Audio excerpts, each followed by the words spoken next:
अस्सलाम वालेकुम and welcome back to the channel. मेरा नाम है ज़ैनुल आबिदीन और आप देख रहे हैं मेरा यूट्यूब चैनल जहां पर मैं आपके लिए डिफरेंट किस्म की गाड़ियां, डिफरेंट किस्म की एसयूवीज लेकर आता रहता हूं। इस वक्त मैं मौजूद हूं सैगल मोटर स्पोर्ट्स पर और आज की वीडियो के अंदर मैं आपके लिए एक बहुत ही शानदार किस्म की सिविक लेकर आया हूं। बेसिकली ये जो सिविक है ये गिफ्ट है उन लोगों के लिए जिनको पुरानी यूज्ड कार्स खरीदनी होती हैं, लेकिन ऐसी कार्स जो कि बहुत ही लो माइलेज हों, बहुत ही केयरफुली यूज्ड हुई भी हों और आपने लंबे अरसे तक गाड़ी को रखना हो तो फिर ये गाड़ी उन ही लोगों के लिए है। चलें वीडियो को हम स्टार्ट करते हैं। इस गाड़ी के बारे में आपको बताता चलूं, 2017 मॉडल है, होंडा सिविक यूजी है, टॉप ऑफ द लाइन। और सबसे अच्छी बात ये कि ये फेस अपलिफ्टेड है। आफ्टर मार्केट इस गाड़ी का जो फेस है उसको अपलिफ्ट किया हुआ है, जो कि नया वाला शेप आता है बिल्कुल उसके अंदर। और उसके अलावा ये गाड़ी कंप्लीटली जेन्युइन पेंट के अंदर है और सबसे मजे की चीज है इस गाड़ी के माइलेज। ये गाड़ी चली हुई है जस्ट 17,000 किलोमीटर और फर्स्ट ओनर कार है, बेहतरीन कंडीशन के अंदर, इस्लामाबाद रजिस्टर्ड है। और आज की वीडियो में इस गाड़ी को हम डिटेल में देखेंगे। वीडियो को स्टार्ट करते हैं वक्त ज़ाया किए बिना और आपको मैं इस गाड़ी को तफसील से दिखाता हूं। और अगर आप इस वीडियो को देखने के बाद इस गाड़ी को खरीदना चाहें या इससे रिलेटेड कोई भी किसी किस्म की इंफॉर्मेशन हासिल करना चाहें तो आपकी स्क्रीन पर सैगल मोटर स्पोर्ट्स के नंबर्स दिए गए हैं दोनों ही ब्रांचेस के। एक तो ये वाली ब्रांच है जो कि रावलपिंडी जीटी रोड पर डीएचए फेज 2 गेट 1 के ऑपोजिट साइड पर है, और जो दूसरी ब्रांच है वो रावलपिंडी सदर में मरी रोड पर है। तो जिस भी ब्रांच पर आप विजिट करना चाहें आपकी स्क्रीन पर आपको नंबर्स दिए गए हैं। तो चलें वीडियो को हम डिटेल में स्टार्ट करते हैं। और सबसे पहले तो मैं इस गाड़ी को स्टार्ट कर लेता हूँ, इसकी ये जो नई वाली लाइट्स हैं इनको ऑन करता हूँ और फिर हम इसके बारे में तफसील से बात करते हैं।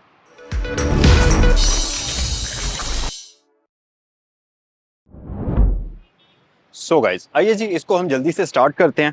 और ये की मेरे पास इस वक्त मौजूद है इस गाड़ी की। हम इसको अनलॉक कर लेते हैं और जल्दी से मैं इसको स्टार्ट कर लेता हूँ और फिर हम इसके बारे में करते हैं डिटेल में बात। साथ ही मैं इसकी हेडलाइट्स को भी ऑन कर लेता हूँ ताकि आपको इसकी लाइट्स की जो लुक है उसका भी आइडिया हो जाए। गाड़ी स्टार्ट हो चुकी है। स्टार्टअप गाड़ी का इंतहाई परफेक्ट है, स्मूथ किस्म का स्टार्टअप है, क्योंकि जैसा मैंने आपको बताया कि गाड़ी सिर्फ और सिर्फ 17,000 किलोमीटर चली हुई है, जो कि मेरे ख्याल से इस गाड़ी के लिए कोई भी माइलेज नहीं है। अभी आप ये जो इसकी लाइट्स देख रहे हैं ये इसमें after market LED lights installed हैं जो कि फेस अपलिफ्टेड होंडा सिविक की हैं। नॉर्मली जो इस वेरिएंट के अंदर इसकी लाइट्स आती थी वो हैलोजन बल्ब में होती थी, उसमें आपको प्रोजेक्शन लाइट तो दी जाती थी लेकिन उसकी ओल्ड टेक्नोलॉजी थी, हैलोजन बल्ब के अंदर आपको दी जाती थी। बट ये वाली लाइट्स बहुत ही खूबसूरत हैं। एक तो शेप इनकी बहुत खूबसूरत है, दूसरी बात ये कि एनर्जी कंजम्पशन के मामले में भी एलईडी लाइट्स बहुत ज़्यादा बेहतर होती हैं और इनका थ्रो, इनकी लाइट काफ़ी दूर तक जाती है, तो विजिबिलिटी के मामले में भी ये काफ़ी बेहतर होती हैं। उसके अलावा आपको फ्रंट पर बहुत ही शानदार क्रोम ग्रिल मिलेगी। अब क्योंकि ये top of the line variant है तो इस गाड़ी के अंदर आपको फ्रंट व्यू कैमरा मिल जाएगा, फॉग लैंप्स प्री इंस्टॉल्ड मिल जाएंगे। तो इस तरह की बेसिक चीज़ें आपको इसमें प्री इंस्टॉल्ड मिल जाएंगी। अच्छा, इसमें फेस अपलिफ्ट होने के लिए ना सिर्फ इस गाड़ी की लाइट्स चेंज की गई हैं बल्कि साइड पर अगर आप इस गाड़ी के रिम्स देखेंगे तो इस गाड़ी के फेस अपलिफ्ट में इस गाड़ी के ये रिम्स भी शामिल हैं जो कि नई वाली सिविक के इसको लगाए गए हैं।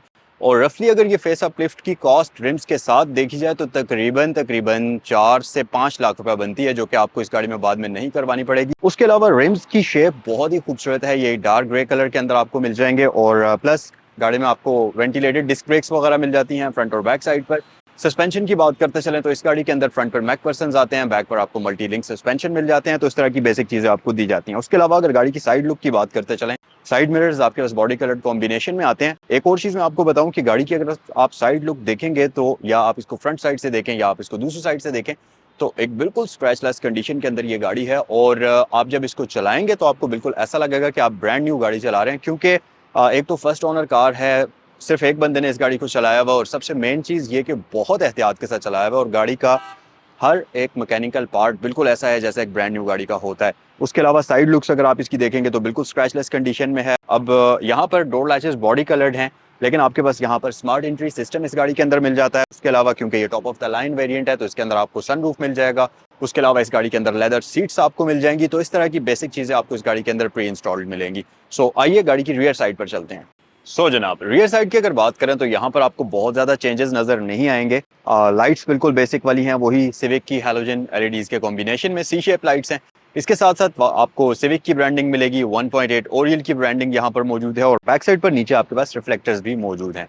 रियर व्यू कैमरा यहाँ पर हमारे पास इस गाड़ी के अंदर प्री इंस्टॉल्ड है। और अगर आप मैं इसका बूट ओपन करके आपको दिखाऊं तो यहाँ पर आप इसकी चाबी से भी बूट ओपन कर सकते हैं।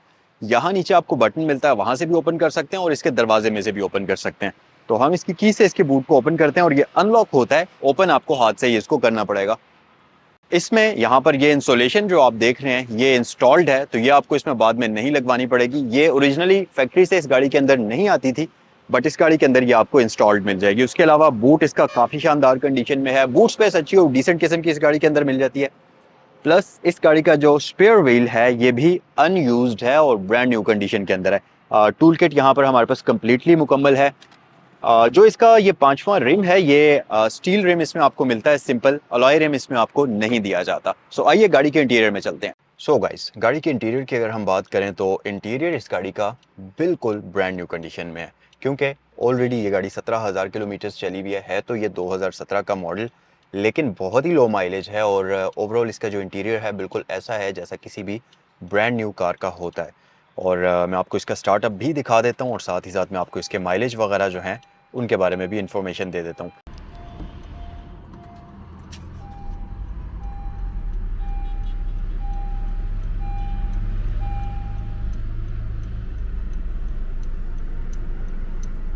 स्टार्टअप इसका बिल्कुल रेगुलर वाला है। मीटर इस गाड़ी का आपको पुराना वाला मिलेगा जो कि फेस अपलिफ्ट से पहले इस गाड़ी के अंदर आता था, यानी कि रेड कलर का कॉम्बिनेशन इसमें आपको नहीं नजर आएगा। उसके अलावा गाड़ी का एसी अभी चल चुका है। एसी की जो कूलिंग है परफेक्ट किस्म की है, शानदार किस्म की है।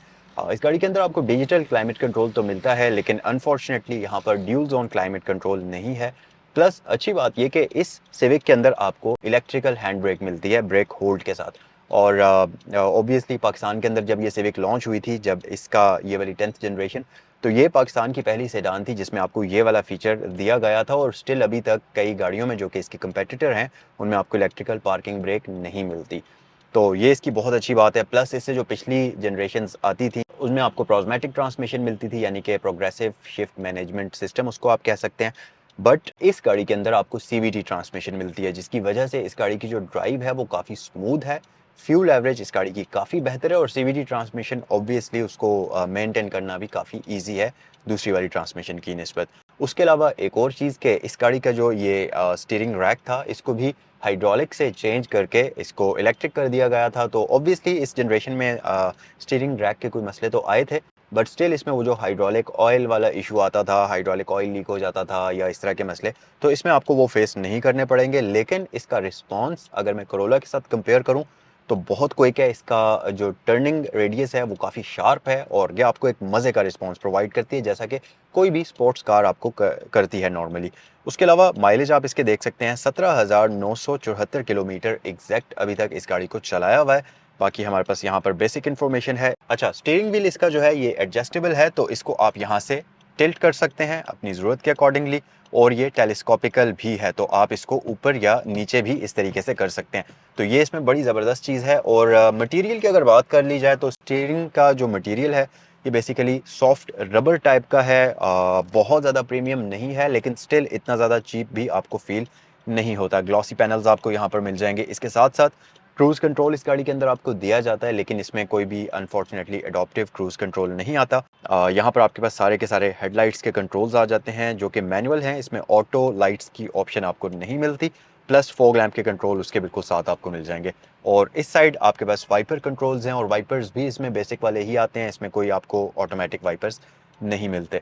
अच्छी चीज़ ये कि इसमें आपको पुश स्टार्ट का ऑप्शन मिल जाता है, जैसा कि मैंने आपको ऑलरेडी बताया। इसमें आपको इलेक्ट्रिकल पार्किंग ब्रेक मिल जाती है, सीवीटी ट्रांसमिशन है, एसी गाड़ी का परफेक्ट है। और सबसे बढ़कर ये कि इस गाड़ी की जो कंडीशन है वो अनमैचेबल है। आपको यूज्ड कंडीशन में होंडा सिविक इस तरह की हालत में बहुत कम इन मॉडल्स के अंदर गाड़ियां मिलेंगी। तो अगर आप यूज्ड कंडीशन में सिविक खरीदने का सोच रहे हैं तो मेरे ख्याल से ये एक बेस्ट किस्म की डील है। इसके अलावा अगर मैं इसकी सीट्स की बात करूं तो ऑब्वियसली क्योंकि ये यूजी है तो इसमें आपको लेदर सीट्स मिल जाएंगी जो कि टू टोन कॉम्बिनेशन में है।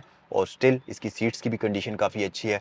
आपके पास ऊपर सनरूफ का ऑप्शन आ जाता है और सनरूफ का इसका जो है ये कर्टन मैनुअल है, इसको आप हाथ से आगे पीछे करेंगे, लेकिन इसका जो सनरूफ है ये इलेक्ट्रिकली ओपन या क्लोज होगा।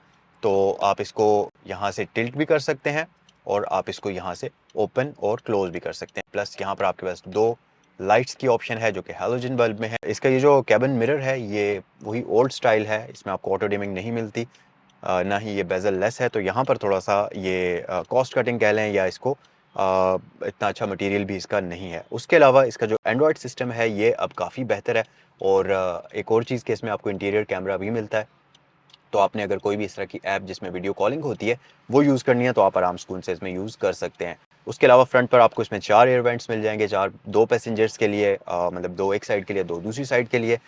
साथ ही साथ यहाँ मिड में हमारे पास हेडलाइट स्विच आ जाता है, नीचे आपके पास स्टोरेज कंपार्टमेंट है और इसका ये जो मिड वाला कंसोल है बेसिकली ये 2 लेयर्स में डिज़ाइन हुआ हुआ है। एक आपके पास नीचे लेयर है तो यहाँ पर आप अपना कोई भी फ़ोन वगैरह रख सकते हैं, ऊपर आपके पास एक लेयर है तो यहाँ पर आप अपना फ़ोन रख सकते हैं।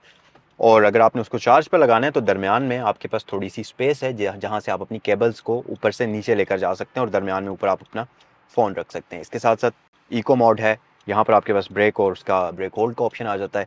उसके पीछे आपके पास एक कप होल्डर है और एक एडजस्टेबल आर्म रेस्ट है। अच्छा, एक चीज़ आपको मैं बताऊं कि इसका ये जो ये कंपार्टमेंट है ये काफ़ी बड़े साइज़ का है, लेकिन अगर इसको मैं कंपेयर करूं RS के साथ तो RS का ये कंपार्टमेंट बहुत छोटा है क्योंकि उसमें पिछले पैसेंजर्स के लिए एक एक्स्ट्रा स्क्रीन आपको दी गई है जो कि इसी कंपार्टमेंट के अंदर हाइड की हुई होती है।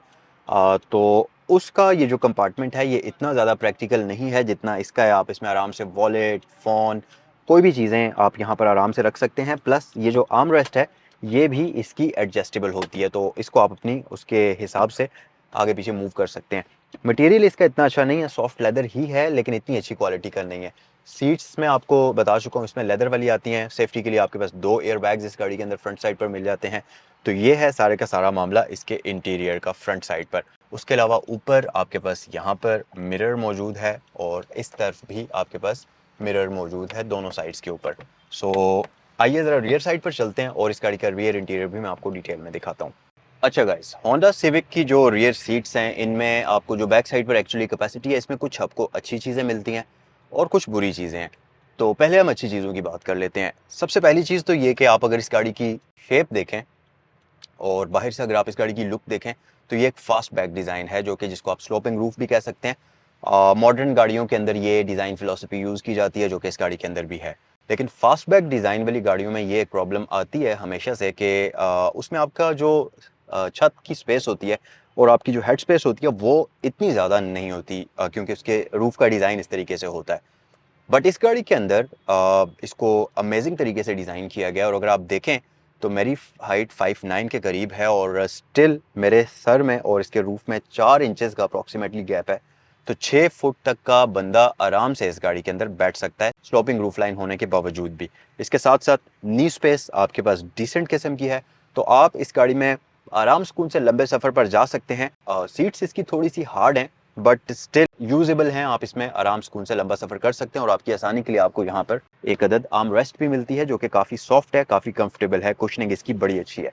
उसके अलावा दूसरी जो चीज़ इस गाड़ी में अच्छी है वो है रियर पैसेंजर्स के लिए एयर वेंट्स। ये एक बड़ी ही प्रैक्टिकल चीज़ है, ख़ास तौर पर जब आप बहुत गर्म दिन के अंदर गाड़ी को चला रहे हैं, धूप के वक्त गाड़ी को चला रहे हैं तो अक्सर ऐसा होता है कि सिविक्स में वैसे ये प्रॉब्लम था अभी कि इनका एसी कई गाड़ियों का इतना अच्छा नहीं चलता था, फिर सेम जनरेशन की कई गाड़ियों का एसी काफ़ी बेहतर परफॉर्म करता था। लेकिन बहुत ज़्यादा गर्मी में थोड़ा सा आपको ऐसा लग सकता है कि अगर आपके पास पीछे एयर वेंट्स ना हो तो फ्रंट वाले एयर वेंट्स काफ़ी नहीं होते इस वाले एरिया को प्रॉपर वेंटिलेशन प्रोवाइड करने के लिए।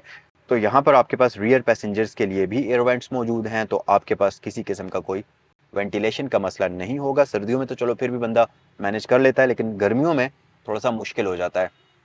अच्छा, तीसरी अच्छी चीज़ ये है कि आपके पास क्वार्टर विंडोज़ यहाँ पर मिल जाती हैं दरवाज़ों के बिल्कुल पीछे। गाड़ी की पिछली सीट्स पर बैठे हुए आपको किसी किस्म की क्लस्ट्रोफोबिक फील नहीं आएगी और आपको ऐसा नहीं लगेगा कि ये गाड़ी तंग है, बल्कि गाड़ी के अंदर अच्छी अमाउंट ऑफ लाइट आती है तो आपको स्पेशियस फील आती है और इंटीरियर का कलर भी बहुत मज़े का है इसका। तो आपको एक अच्छी और सुकून वाली फील आती है इस गाड़ी के अंदर। प्लस विंडोज़ काफ़ी बड़ी साइज़ की हैं इस गाड़ी की तो आप वहाँ से भी तंग नहीं होते। अब अगर हम बात करें बुरी चीज़ों की तो उनमें सबसे पहले नंबर पर आती है इस गाड़ी का ये हम्प। 3 बंदों के लिए ये गाड़ी अगर उस तरीके से हम देखें तो प्रैक्टिकल नहीं है क्योंकि दरमियान में एक तो हम्प है। तो यहाँ पर आप देखें ये वाला बंदा एक कंफर्टेबल पोजीशन में अगर बैठे तो बिल्कुल भी पाँव रखने की जगह तीसरे बंदे की नहीं है और ऑब्वियसली दरमियान में वो हम्प के ऊपर पाँव रख नहीं सकता। तो 3 बंदों के लिए ये लंबे सफ़र के लिए एक प्रैक्टिकल गाड़ी नहीं है, 2 बंदों के लिए ये परफेक्ट गाड़ी है। अच्छा, दूसरी अच्छी चीज़ जो इस गाड़ी की नहीं है वो ये है कि इस गाड़ी की रियर सीट्स फोल्ड नहीं होती। अब अगर हम इसको लेट्स सपोज अगर मैं इसको इसी मॉडल की ग्रैंडी के साथ कंपेयर करूं तो ग्रैंडी की सीट्स फोल्ड हो जाती हैं, उसमें आप यहीं से सीट फोल्ड करते हुए बूट तक एक्सेस हासिल कर सकते हैं। तो ये एक प्रॉब्लम है। तीसरी जो नेक्स्ट अच्छी चीज़ इसकी नहीं है वो है इस गाड़ी की सीट्स थोड़ी सी हार्ड हैं। शायद उस वजह से आप इसमें थोड़ा सा अनकंफर्टेबल फील करें अगर आप करोला वगैरह से उठ के इसमें आ रहे हैं, क्योंकि उसकी सीट्स थोड़ी सी सॉफ्ट होती हैं। नेक्स्ट जो चीज़ इस गाड़ी की बुरी है वो ये है कि इस गाड़ी के अंदर लेदर सीट्स आपको मिलती हैं। अब है तो ये बहुत अच्छी चीज़, बट प्रॉब्लम ये है कि लेदर सीट्स में गर्मियों में आप बहुत ज़्यादा तंग होते हैं और ख़ासतौर पर अगर आप लंबा सफ़र करें तो स्वेटिंग का बड़ा इशू होता है। तो इसमें कोई आपको परफोरेशन भी नहीं मिलती, तो उस सूरत में थोड़ा सा आप तंग होंगे। बट स्टिल कई लोगों को लेदर सीट्स पसंद होती हैं, तो ये आपकी अपनी चॉइस पे डिपेंड करता है। मेरे ख्याल से अगर परफोरेटेड सीट्स होती तो ये काफ़ी अच्छा था। बाकी हमारे पास लेग स्पेस या हेड स्पेस का कोई भी किसी किस्म का इशू नहीं है। और अगर कंडीशन की मैं बात करूं तो इस गाड़ी को आप आराम सुकून से किसी भी ब्रांड न्यू गाड़ी के साथ कंपेयर कर सकते हैं। सो ये है जी इस गाड़ी का 1.8 लीटर का इनलाइन 4 सिलेंडर इंजन। और अगर इस इंजन की बात की जाए तो ये 138 हॉर्स पावर्स प्रोड्यूस करता है और ये नॉन टर्बोचार्ज्ड इंजन होता है, इनलाइन 4 सिलेंडर। अच्छी बात यह कि इसमें आप कोई भी किसी किस्म का फ्यूल यूज़ कर सकते हैं, आप रेगुलर फ्यूल पर इसको चला सकते हैं, कोई नॉकिंग का इशू नहीं आएगा। और यही इंजन सिविक की पिछली कई जनरेशन्स में यूज़ हो चुका है। मज़ीद थोड़ा सा रिफ़ाइन करके इसको हर जनरेशन में दिया जाता है, तो ये काफ़ी रिलायबल किस्म का इंजन है। और अगर हम फ्यूल एवरेज की बात करें तो ये वाली सिविक आपको रफली 10 किलोमीटर से लेकर 13 तक की फ्यूल एवरेज प्रोवाइड करती है इस इंजन के साथ, जो कि एक CVT ऑटोमेटिक ट्रांसमिशन के साथ आपको कंबाइन करके दिया जाता है। और अगर मैं इसके इंजन बे की कंडीशन की बात करूं तो जैसा कि वीडियो में मैं आपको बता चुका हूं, ये गाड़ी सिर्फ और सिर्फ 17,000 किलोमीटर चली हुई है, तो बिल्कुल ब्रांड न्यू कार की तरह की कंडीशन है। इंजन बे बिल्कुल शानदार कंडीशन में है। ये जो आप इसके पीस देख रहे हैं ये ओरिजिनली नहीं आते, ये जो साइड पर कवर्स लगे हुए हैं ये आफ्टर मार्केट इसमें इंस्टॉल हुए हुए हैं। जो कोई जिनका फ़ायदा ये होता है कि जब आपकी गाड़ी हाई स्पीड्स पर चलती है तो टायरों से ऊपर उड़ने वाला कीचड़ वगैरह इंजन बे के अंदर नहीं आता, वहीं पर नीचे रह जाता। उसके अलावा आपके पास यहाँ पर प्रॉपर इंसुलेशन है, ये इसका प्रॉपर एयर डक्ट है, यहाँ से हवा के लिए ऊपर आपको हुड में भी एक पोर्शन दिया जाता है। सो ओवरऑल इंजन बे गाड़ी का काफ़ी अच्छी हालत के अंदर है और नीट एंड क्लीन कंडीशन के अंदर है। सो गाइज ये था आज का रिव्यू होंडा सिविक 2017 यूजी का। कमेंट सेक्शन में मुझे बताइए कि इस गाड़ी की कंडीशन आपको कैसी लगी और आप क्या सोच रहे हैं इस गाड़ी के बारे में। अगर आपको ये वीडियो पसंद आई है, आप इस गाड़ी को खरीदना चाहें या इससे रिलेटेड कोई भी किसी किस्म की इन्फॉर्मेशन हासिल करना चाहें तो आपकी स्क्रीन पर दिए गए नंबर्स पर आप कॉल कर सकते हैं, जो कि है सैगल मोटर्स और सैगल मोटर्स स्पोर्ट्स के। नेक्स्ट वीडियो में आपसे मुलाकात होती है। अस्सलाम वालेकुम।